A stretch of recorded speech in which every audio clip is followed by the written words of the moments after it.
কুড়িগ্রামের নাগেশ্বরী উপজেলার নেওয়াশী বহুমুখী উচ্চ বিদ্যালয়ের প্রধান শিক্ষক মোহাম্মদ মিজানুর রহমানের নামে নানা অপকর্মের অভিযোগ উঠেছে। তার অপসারণ ও শাস্তির দাবিতে মানববন্ধন করেছে অত্র প্রতিষ্ঠানের বর্তমান ও সাবেক শিক্ষার্থীরা এবং তাদের সাথে সহমত পোষণ করছে অভিভাবকরাও।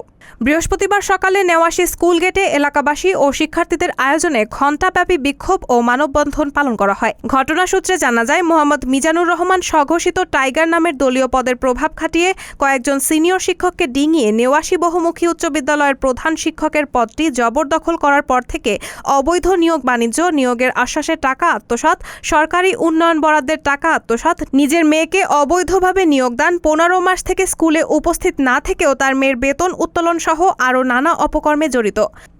মানববন্ধনে বক্তব্য রাখেন অভিভাবক বোরহান উদ্দিন, প্রাক্তন শিক্ষার্থী শেখ মোহাম্মদ নিজামুদ্দিন আবু সাইদ, বর্তমান শিক্ষার্থী পাপ্পু প্রমুখ।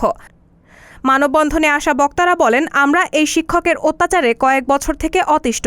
তার বিরুদ্ধে নানা অনিয়মের অভিযোগ রয়েছে। তার মধ্যে নিয়োগকৃত কর্মচারীকে বরখাস্ত করে নিজ আত্মীয়কে নিয়োগের পায়তারা, ছাত্রছাত্রীদের কাছ থেকে ধার্যকৃত ফি না নিয়ে মাত্রাতিরিক্ত ফি আদায়ের মাধ্যমে চাঁদাবাজি করে আসছে।